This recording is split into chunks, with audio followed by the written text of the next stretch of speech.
안녕하세요. 백두산 금융연구소의 백두산입니다. 7월 20일 화요일 아침 9시 45분입니다. 아침에 일어나 봤는데 미국 주식시장이 1% 넘게 하락을 했더라고요.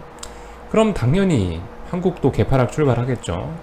개파락 출발하면 오늘 뭐 저 같은 경우는 특별히 할 게 없다라는 생각이라 뭐 아침에 여유롭게 강아지 밥 먹이고 산책시키고 저도 밥 먹고 뭐 이러고 좀 녹화를 좀 천천히 좀 시작을 해봤습니다. 자, 하여튼 어젯밤에 미국이 좀 이제 낙폭이 좀 크게 나왔는데요. 특별한 재료는 있어 보이지 않습니다. 다만 왜 이 시장에 빠지냐, 요즘 한 2주 가까이 시장이 좀 흘러내리는 듯한 느낌인데 왜 2주 가까이 약하냐, 그거죠. 어젯밤에 말씀드렸던 거, 그 CPI가 급등했다, 인플레이션이 장난이 아니다 라는 우려, 인플레이션을 잡기 위해서 뭐 긴축을 해야 되지 않을까라는 우려, 뭐 이런 것들이 복합적으로 작용을 하면서 그냥 그런 것들이, 또 테이퍼링 이야기도 한다고 하지 않았습니까? 7월 말에. 지금 같은 경우는 불확실성이 아주 극대화가 되어 있는 그런 상황입니다.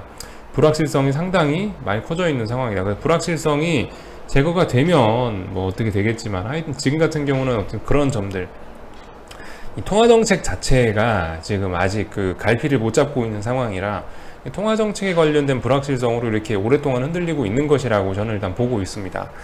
뭐 전염병 이야기도 하긴 하는데 솔직히 전염병은 너무 오랫동안 써먹은 재료 아닌가 싶어요. 그리고 백신도 몇 종류가 이미 개발됐고, 물론 뭐 백신이 효과가 없다, 뭐 변이에는 그런 이야기도 있긴 있는데 제가 뭐 학자가 아니라 그런 건 잘 모르겠고, 하여튼간 전염병 관련된 이슈는 이미 시장에 하도 오래 반영돼 가지고 더 이상 뭐 새로운 재료는 아닌 것 같다. 그러니까 전염병이 시장에 미치는 영향은 좀 제한적일 것 같다는 생각 정도 하고 있습니다. 하여튼 그래서 그 어젯밤에 이제 미국 주식시장 내용을 좀 잠깐 살펴보면은 하루 종일 그죠, 개파락을 했는데 하루 종일 일단 버티고 더 이상 뭐 추가 하락을 하지는 않았습니다. 전 종목 당연히 다 빠졌고요. 하락 종목 수가 당연히 더 많겠고, 다우는 2% 가까이 빠졌네요.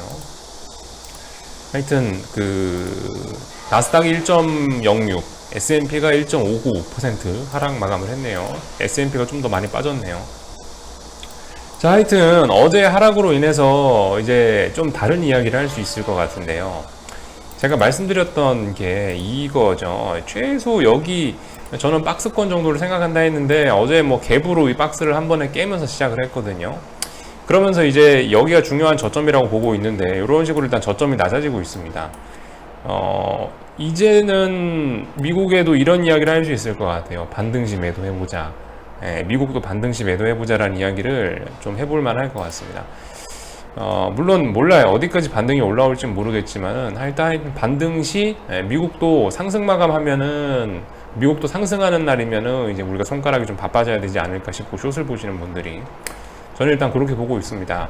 어디까지 올라올지 모르겠어요. 뭐 여기에 있는 요 라인이 지금 중요한 저항인데 여기까지만 반등을 할 수 있을지, 아니면 여기는 추세선이 이런 식으로 요 날의 고점과 요 날의 고점을 연결하면 이런 식으로 어떤 추세선이 내려올 거 아닙니까?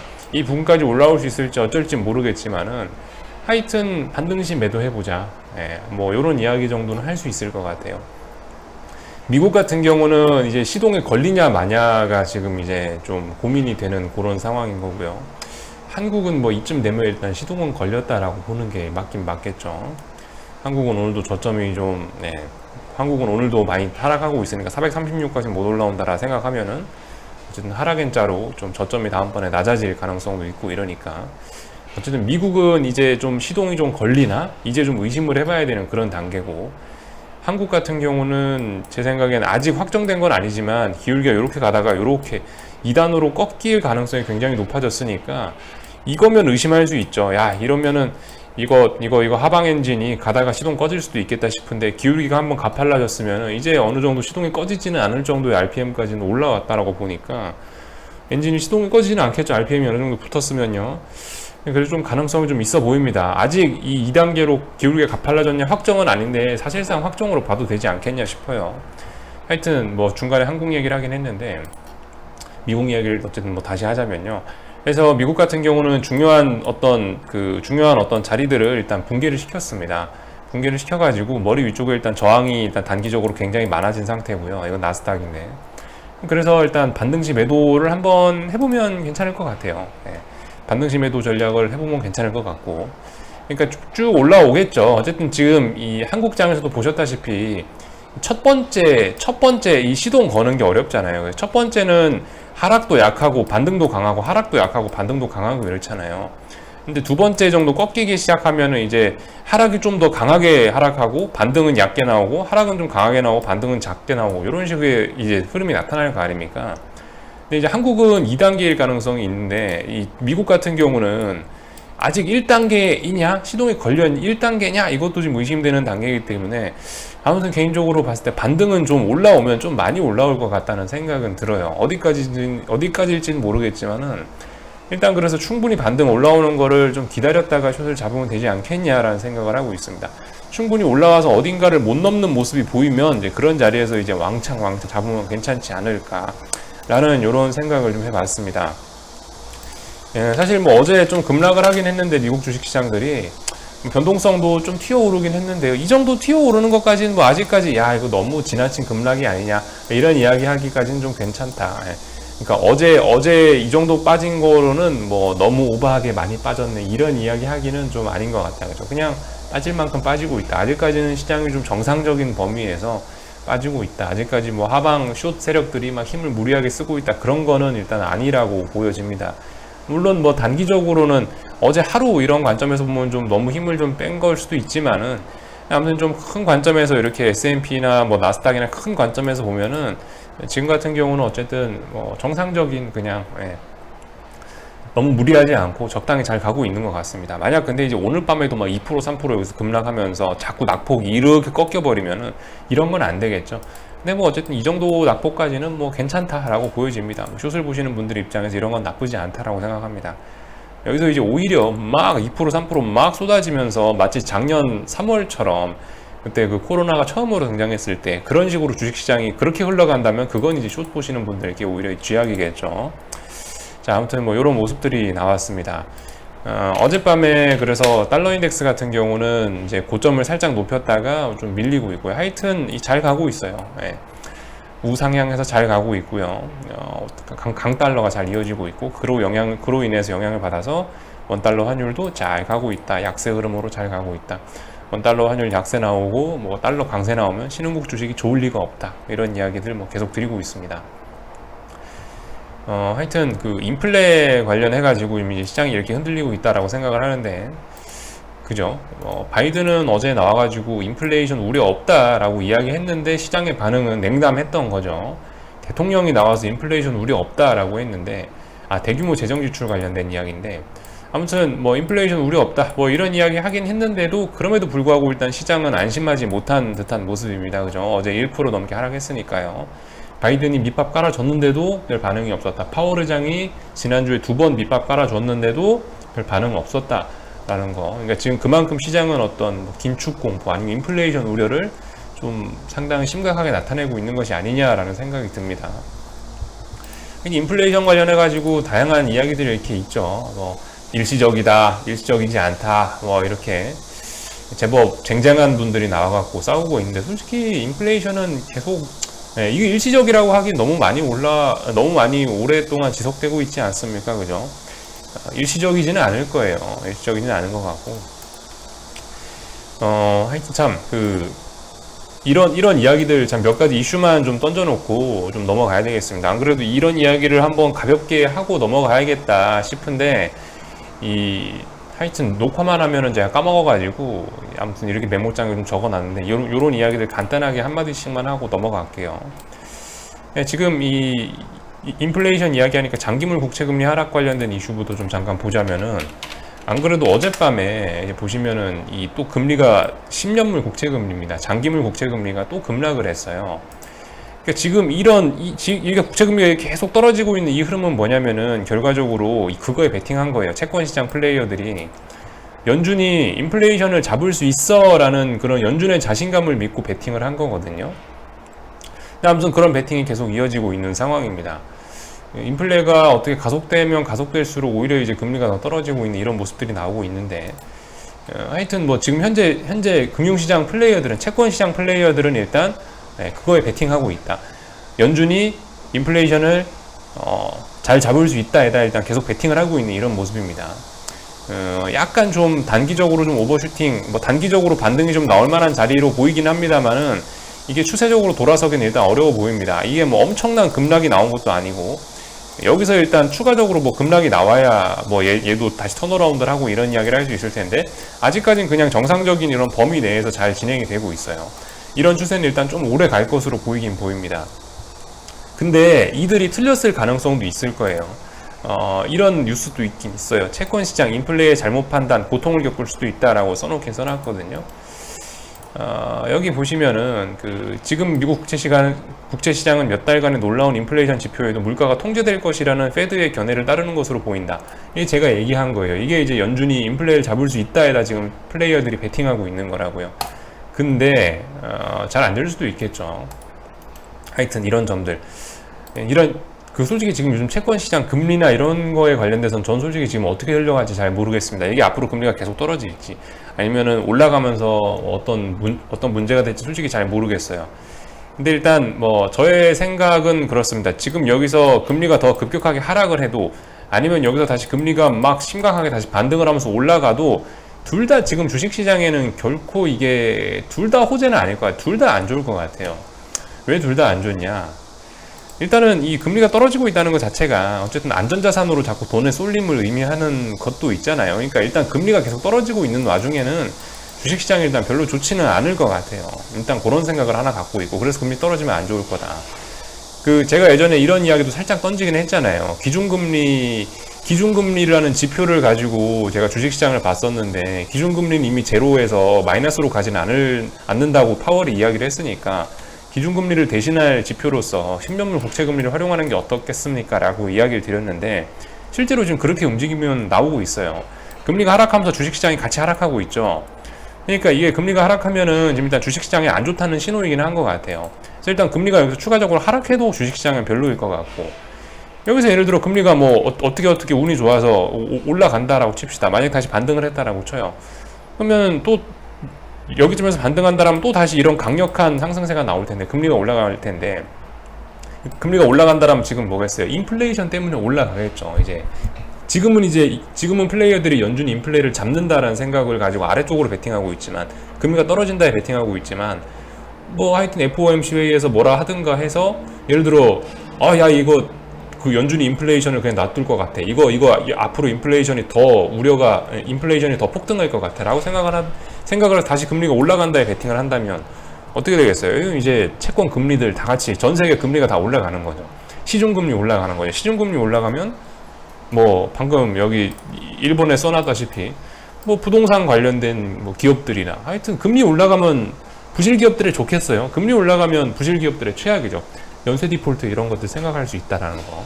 하여튼 좀 금리와 관련된 이야기를 좀 해봤습니다. 지금까지는 어쨌든 계속 우하향 추세를 하고 있는데, 너무 어쨌든 급격한 움직임은 주식시장에 이래저래 좋지는 않을 것 같아요. 떨어지나 올라가나 둘 다 좋지는 않을 것 같고, 하여튼 지금으로서는 FOMC를 한 7, 8거래일 남겨놓고 있는 오늘 현재 모습으로서는 일단은 이 채권시장 플레이어들은 계속 연준이 인플레를 잡는 데다 베팅을 하고 있다라는 점, 이런 흐름이 지속되고 있으면서 같이 주식시장이 빠지고 있다라는 점 정도를 일단 예의주시하고 계셔야 될 것 같습니다. 그래서 아무튼 이런 이야기 일단 이런 이야기 일단 하나 처리했고요. 이와 관련해 갖고 어쨌든 한국도 뭐 기준금리 인상 이야기가 나오고 있긴 하거든요. 뭐 아시다시피 한국 기준금리 인상 이야기 나오고 있긴 한데, 솔직히 이거는 뭐 별로 제가 드릴 말씀은 없습니다. 근데 한마디 언급은 하고 넘어가야 될 것 같아서, 기준금리 솔직히 한국의 통화정책은 전 아무 관심이 없어요. 한국은 연준이 따라가는 대로, 그냥 미국이 따라가는 대로 따라가는 뿐입니다. 그냥 그런 기관이에요. 그래서 솔직히 한국 통화정책이라는 거는 별다른 게 없고, 독자적인 통화정책이건 말도 안 되는 얘기고요. 미국의 51번째 주, 52번째 주 정도로 생각해서 연준 따라간다라 생각하시면 될 것 같아요. 다만 이제 이게 가지는 의미는 저는 이제 이런 거 정도는 있을 것 같아요.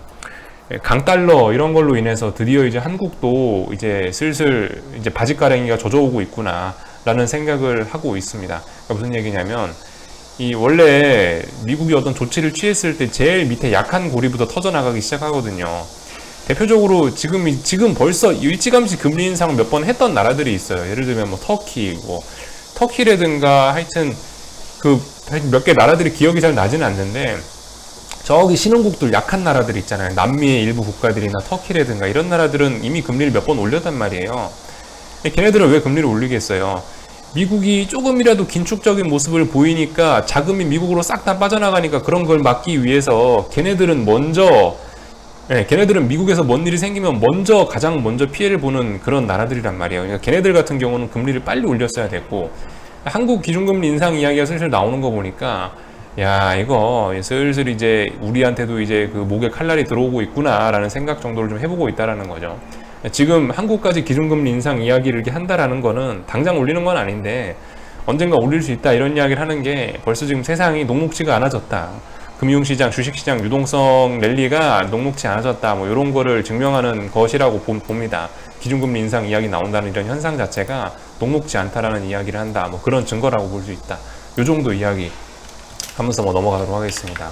이런 이야기 정도 했고, 중국 부동산 쪽은 아무튼 좀 잘 보셔야 되겠죠. 중국이 뭐 아시다시피 건설, 뭐 건축 이런 걸로 나라가 좀 많이 성장을 해 왔는데, 지금까지 그 부채가 얼마나 되는지 우리는 알 수도 없습니다. 근데 아무튼 요즘에 그 강달러 나타나면서 자금이 중국에서 좀 빠져나가고 있습니다. 전반적으로 신흥국에서 자금이 빠져나가고 있으니까 이 중국 주식시장이나 뭐 이런 데를 보시면은 이게 헝다그룹, 요게 뭐지? 요게 하여튼 헝다그룹이 아닌데 이게 이름이 뭐였더라? 종목 코드 600340은 화샤싱푸랍니다. 화샤싱푸라는 어떤 큰 부동산 개발 업체의 그런 주식, 지금 이제 그 주가 차트인데 이미 뭐 개박살이 나고 있고, 또 그리고 헝다그룹이라고 해서 이것도 굉장히 유명하고 큰 회사죠. 이것도 이미 뭐 추세적으로 박살 나고 있습니다. 네. 어제 뭐 10% 가까이 폭락을 했다라고, 어제 16% 폭락을 했네요. 어제 주가가요. 중국 주식시장에 있는 이 부동산 얘네들이 좀 삐걱삐걱 거리고 있다라는 거. 중국 부동산 하면 당연히 연관시켜 생각해야 되는 게 부채와 관련된 부분이겠죠. 근데 이제 인플레 이야기 나오고 강달러 이야기 나오고 뭐 조기금리 인상 이런 이야기들 나오니까 당연히 이제 부채가 많은, 부채로 먹고 살았던 이런 부동산 관련 회사들이 크게 흔들리고 있다. 연쇄적인 디폴트 가능성도 열어놔야 되겠다. 그죠? 중국발 금융위기의 도화선이 될 수도 있다. 뭐 뇌관이 될 수도 있다. 이런 식으로 표현을 할 수가 있을 것 같습니다. 이런 부분들 좀 잘 보셔야 되겠고요. 평상시는 잘 안 봐도 되겠지만 강달러가 진행되고 있고 위안화가 약세를 보이고 있으니까 지금은 이제 신경을 써줘야 되겠죠. 이런 모습들, 이런 것들 좀 체크하시라는 이야기 좀 드렸고요. 그 미국 주택시장 피크아웃 이런 이야기도 나오기는 하더라고요. 어디 갔더라? 어디서 봤더라 내가 이걸? 여기서 봤습니다. 이런 데이터가 나오고 있더라고요. 이게 보시면 뭐냐면은 4% 이상이 아니고 부동산 매물들 중에서 가격이 떨어진 게 4%가 넘었다. 그러니까 예를 들어 그 부동산 매도 매물이 100개가 있으면은 100개 중에 4개 이상이 가격이 떨어졌다라는 거. 이런 걸 어떤 부동산 시장의 가격을 측정하는 중요한 뭐 어떤 신호로 삼나 봐요. 하여튼 이런 지표를 뭐 보여주면서 저는 뭐 부동산 쪽을 안 봐서 잘 모르겠는데요. 하여튼 미국 주택 시장도 일단은 상승세가 좀 둔화되고 있다. 아니면 뭐 멈췄다. 이런 시그널들이 다양하게 나타나고 있다라는 뭐 이런 이야기를 지금 하고 있습니다. 이거 보시면은 여기 보고서가 안 나와 있네. 누르면 그게 나올 줄 알았는데, 누르면 어떤 PDF로 만들어진 보고서가 나올 줄 알았는데 그게 아니네요. 자, 하여튼 여기 있는 내용들 나중에 영상 멈추시고 궁금하신 분들은 한번 읽어보시면 좋을 것 같습니다.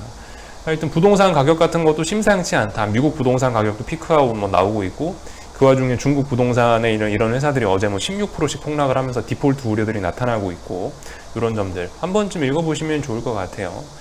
그리고 이 주택가격과 관련해서 이걸 인플레와 연결시킬 수도 있는데, 일시적인 물가 상승이 일시적보다 생각보다 길어질 수 있는 이유라고 해서 주택가격이 후행으로 한다라고 해서 그 주택가격 올라오는 거는 시장에 뭐 나중에 반영된다, 뭐 대략적으로 이런 이야기인 거죠. 그래서 지금 물가 상승이 일시적이지 않고 더 길어질 가능성도 있다. 주택시장만 봐도 뭐 이런 이야기들이 나와 있습니다. 이 부분은 뭐 제가 뭐 따로 이야기하지 않고 그냥 이 정도로 넘어갈게요. 어차피 저도 잘 모르는 부분이고, 이런 지표들 궁금하신 분들은 제 거 영상 멈춰 놓으시고 제 거 영상 멈춰놓고 그 상태에서 그 상태에서 한번 살펴보시면 될 것 같습니다. 이게 왜 안 움직이지? 화면이? 자, 하여튼 뭐 그래요. 그래서 여기까지 지금 현재 봤고요. 움직이네. 그죠?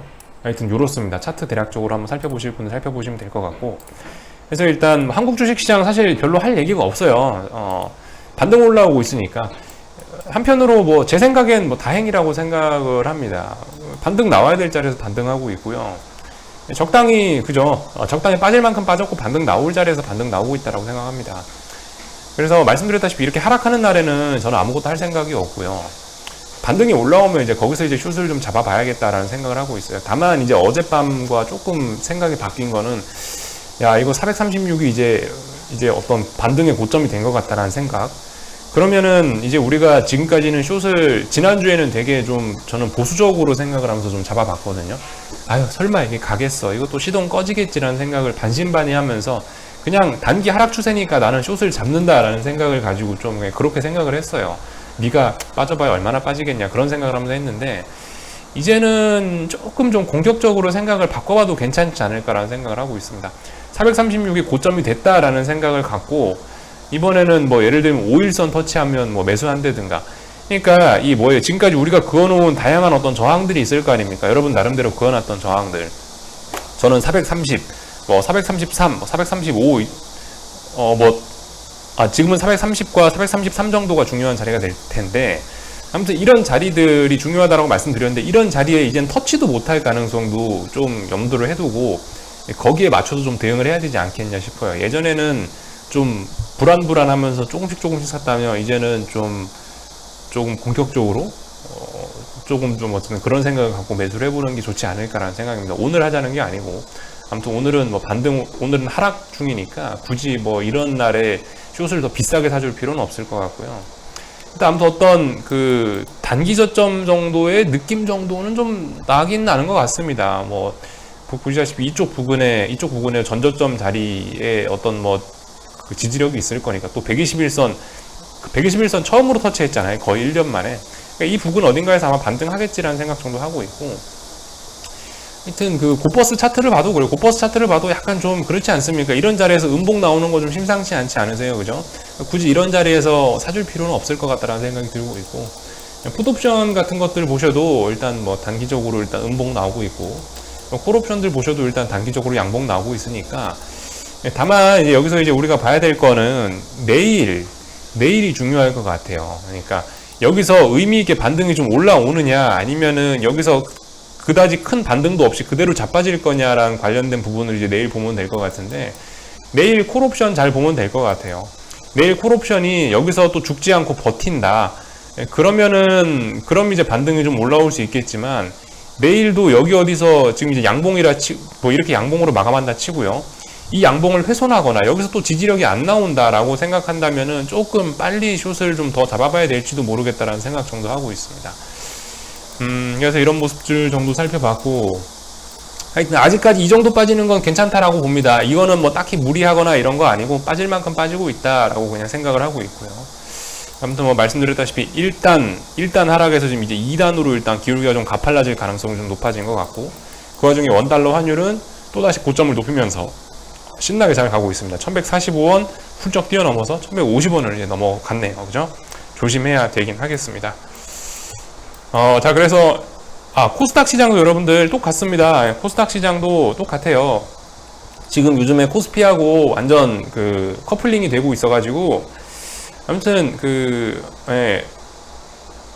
천천히 여기 있는 추세선이 지금 이게 중요한 추세선이거든요. 모양이 조금 다르긴 다른데, 이 추세선 부근에서 조금씩 어쨌든 뭐 숏을 계속 매집하시든가 그런 플레이 가능할 것 같습니다. 다만 근데 이제 그것도 생각은 해야 되겠죠. 코스피가 분명히 반등하면 얘도 좀 반등할 거란 말이에요.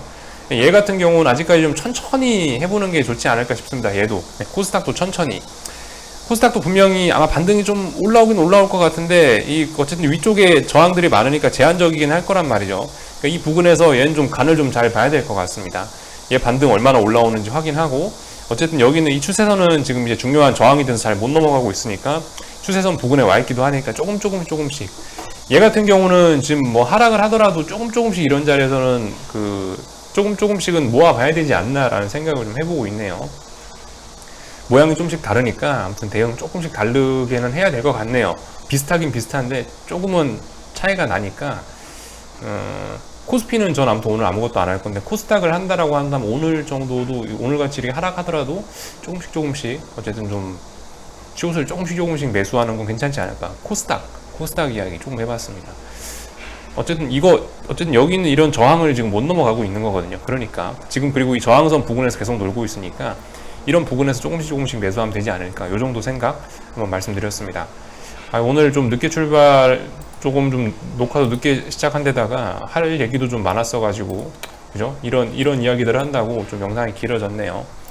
하여튼 여기서 마치도록 하겠습니다. 궁금한 거는 리플 남겨주시고요. 또 오늘 저녁에 뵙도록 하겠습니다.